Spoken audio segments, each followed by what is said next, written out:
Hi, welcome back to Not So Obvious Watches. I'm Pete McConville. Quick video today. This morning I listened to the podcast from the guys from Scottish Watches and Adrian from Bark and Jack. They did a kind of a collab. So I listened to their podcast this morning on the way to work and then watched Adrian's video when I got home from work. And they were interviewing Davide Cerrato. Sorry, I had to look away and see his name. Who's, I believe, the CEO of Mont Blanc, who was involved in the Red Bar event over in Scotland. And go check out both. They're really interesting. If you're interested in Mont Blanc and the direction they're taking and why their watches look the way they do, really good, really interesting video, and it covers all of that ground. But Adrian, in his video, didn't really go into he did. He skipped through the interview quite quickly. And that's not to do it injustice. He just was getting through it quite quickly, and then had a bit of a piece camera at the end where he was talking about his impressions and what he liked. Overall, he was quite positive about Mont Blanc, but he raised a couple of interesting questions, or questions that I found kind of intriguing. He likes the range. He kind of likes where they're going. He had some concerns about the pricing of the pieces and the range of the pricing of the pieces. And I kind of share his concerns there. But he said something which really caught my ear. He was talking about their priorities and pricing. So what he basically said was he thought that they were priced too much, given that there was a base, and specifically talking here about the 1858 Geosphere, he thought it was priced too much. It was priced too high, given that there's a Solita SW300 movement at the base of that. And he kind of waved his arm and said, "Yeah, look, I know it's got some other priority, it's got some other complications, but ultimately he would have thought that they should do something else, and that moving forward, that's what they should do." And basically, what he said was they should throttle back on all the complications, focus on a nice, simple three-hand date with an in-house movement. And that's what really got me thinking, which is, the first is that no organisation, even a large organisation within the Richemont Group, is a magic pudding. You can't just keep taking stuff out. If you're a product planner, you have to plan years ahead and fight for budget and go in the bat for your proposals and defend your patch and keep, to get very small chunks of money. Well, maybe very large chunks of money, but you get these chunks of cash. And so you've got to make priorities. You've got to make decisions about what you're going to do. And I would say most companies get pushed, and looking at Mont Blanc, they seem to have got themselves into this position of saying, okay, so I've got two choices.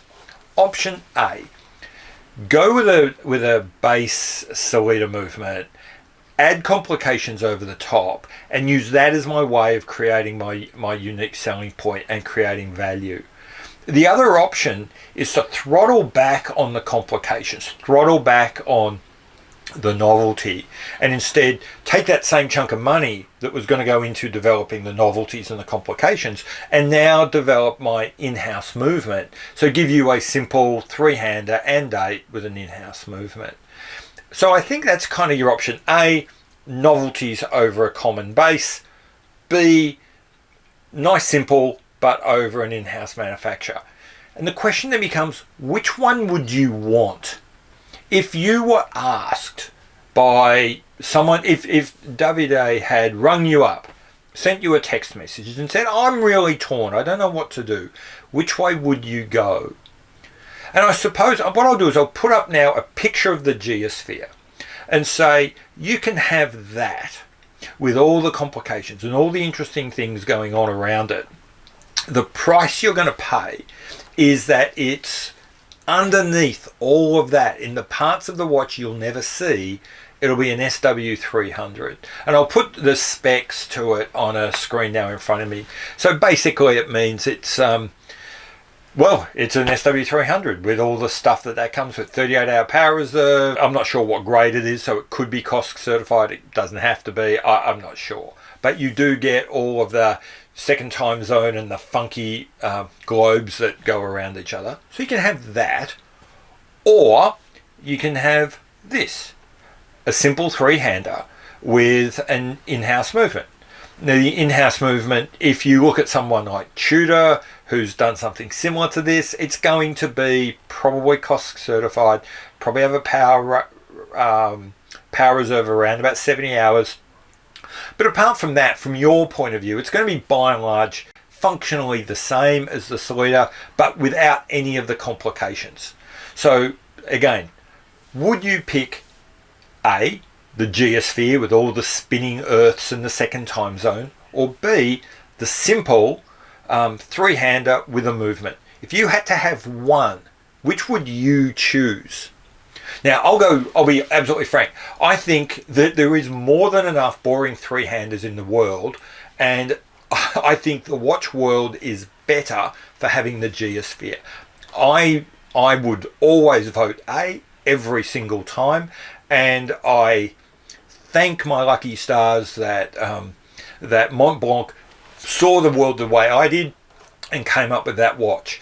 That watch, the geosphere, particularly with the green dial and in bronze, that is one of my, I hesitate to say, but grail watches. That's a watch I want to have. I will own that watch one day. If it was, on the other hand, coming over to option B, the simple three-hander with an in-house movement, couldn't care less. Don't care. Don't want it. Aren't going to buy it. And the issues of pricing and whether it's just above or just below an Omega are kind of irrelevant, because I don't care for that watch. It's the simple three-hander. I just don't care about it. Whereas the geosphere, I care about. I want it, and I think it makes the world a better place. Having said that, I know I am a little unusual. I don't place particular value on the concept of an in-house movement. In fact, personally, it's who I am. It's the way I'm built. I resent every cent I have to spend on maintaining something. I don't care if I have to pay more to buy it, but if I have to pay more to maintain it, that really shits me. And so I actively seek out ETA and Solita movements. So I realize that perhaps right off the bat, I'm a different person to many of you. But I'm interested, what would you want? Which do you think makes the world a better place for a watch collector? The geosphere, or would you prefer the three-hander? Over to you. Let me know in the comments. Bye. I always forget to do this. It's kind of like a Marvel post-credit scene, isn't it? Can you please subscribe to the channel? I'm hovering around about just under 700. I am not going to go create 300 accounts just for myself so I can subscribe to myself. And I promise you I will never buy them, but I will beg for them. So please subscribe, and I will do my best to keep making product if you can just subscribe to my channel. Thanks very much. Bye.